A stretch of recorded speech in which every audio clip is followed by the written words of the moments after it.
जय हिंद फ्रेंड्स। इस लेक्चर में हम लोग मल्टीप्लिकेशन ऑफ वेक्टर को देखने वाले हैं। आइए हम देखते हैं कि मल्टीप्लिकेशन ऑफ वेक्टर में क्या कॉन्सेप्ट है और कैसे ये वर्क करता है।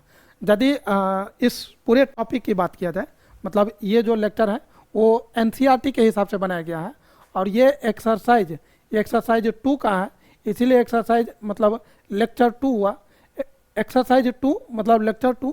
और इस एक्सरसाइज को डिस्कस करने के लिए बहुत सारे टॉपिक्स हैं इसमें, उसको मैंने अलग अलग लेक्चर में डिस्ट्रीब्यूट कर दिया है। तो ये इसका सेकेंड टॉपिक है जिसमें multiplication of vector by any scalar. तो ये टॉपिक जो हम लोग ऑलरेडी देख चुके हैं, जैसे एडिशन ऑफ वेक्टर, उसमें हम लोगों ने देखा था कि मतलब ट्रायंगल लॉ ऑफ एडिशन क्या होता है। फिर हम लोगों ने देखा था parallelogram law of addition, then properties of the vector, multiplication of vector by any scalar. ये हम लोग का अभी का टॉपिक है। ये 1 है, point number 2 and this is point number 3 होना चाहिए था, मिस्टेक। तो आइए हम लोग इसी टॉपिक को अभी डिस्कस करने वाले हैं। यदि बात किया जाए multiplication of vector by any scalar, इसको हम समझते हैं। सपोज हमारे पास कंसीडर एनी वेक्टर ए।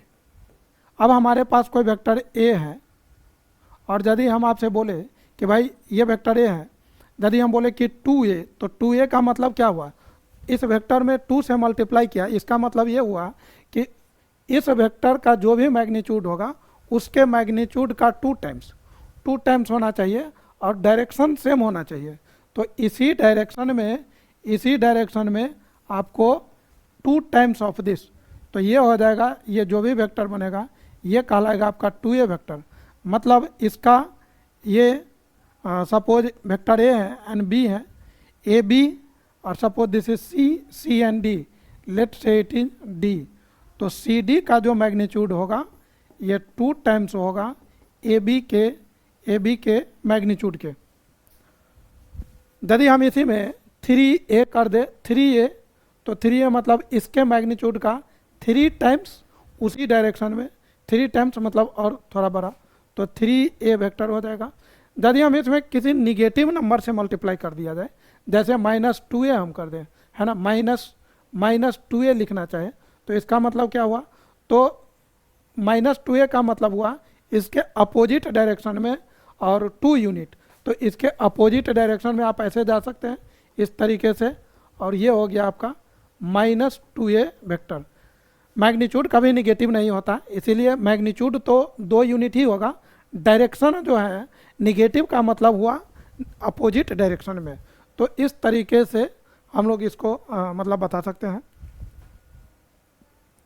अब यदि बात किया जाए, जैसे लेमडा कोई कांस्टेंट है, if lambda belongs to any real number.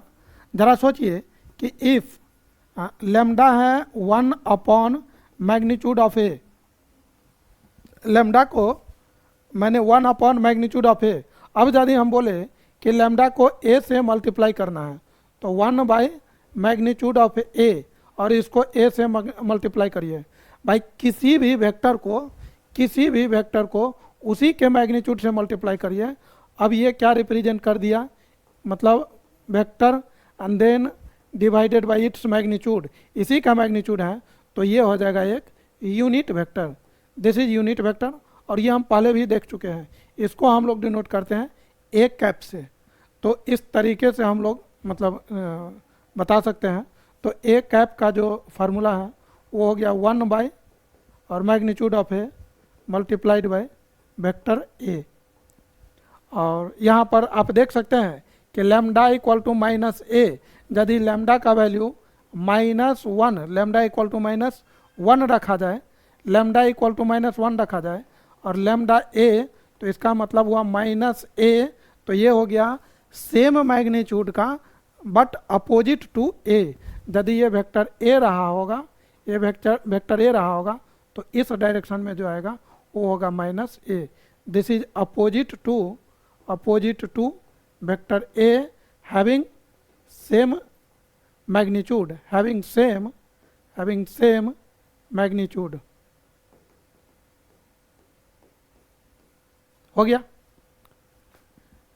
and direction opposite to that of this vector minus a, negative of a is called the negative or additive inverse of vector a plus minus a. जरा सोचिए, vector a plus minus a, इसको यदि हम add करेंगे तो ये हो जाएगा हम लोग का नल वेक्टर, जो कि जीरो वेक्टर आप बोल सकते हैं। और ये चीज़ तो मैंने अभी जस्ट बताया। फॉर एनी स्केलर के into zero equal to zero vector, मतलब जीरो वेक्टर, किसी भी जीरो वेक्टर में कोई भी कांस्टेंट से आप मल्टीप्लाई करते हैं तो वो क्या देगा, जीरो वेक्टर ही रहेगा। भाई ये जीरो वेक्टर है और इसको मैंने बोला कि 2 टाइम्स आप कर दीजिए, मतलब 2 टाइम्स तो क्या होगा, वही होगा, इस मतलब जीरो वेक्टर ही होगा। 3 टाइम्स करिए, ऐसा नहीं है कि ये जीरो वेक्टर है, ये जीरो वेक्टर है और 2 टाइम्स बोल दे, 2 टाइम्स यदि बोला जाए जीरो वेक्टर का, तो ऐसा बिल्कुल नहीं है कि ये इतना सा जीरो वेक्टर है तो 2 टाइम्स मतलब इसका डबल साइज बना दीजिए, या 3 टाइम्स कहेंगे तो 3, ऐसा बिल्कुल नहीं है। मतलब जीरो वेक्टर को किसी भी वेक्टर कांस्टेंट से मल्टीप्लाई करेंगे तो वो नल वेक्टर ही देगा, जीरो वेक्टर ही देगा। तो आप देखें कि किस तरीके से मतलब किसी भी वेक्टर को स्केलर से मल्टीप्लाई करते हैं और इसका क्या मीनिंग होता है। आप पॉजिटिव नंबर से भी मल्टीप्लाई कर सकते हैं और निगेटिव नंबर से भी मल्टीप्लाई कर सकते हैं। अब ये कॉन्सेप्ट यहीं पर मतलब कंप्लीट हो रहा है। इसका जो नया टॉपिक है वो हम लोग नए लेक्चर में देखेंगे। तब तक के लिए आप सभी को जय हिंद।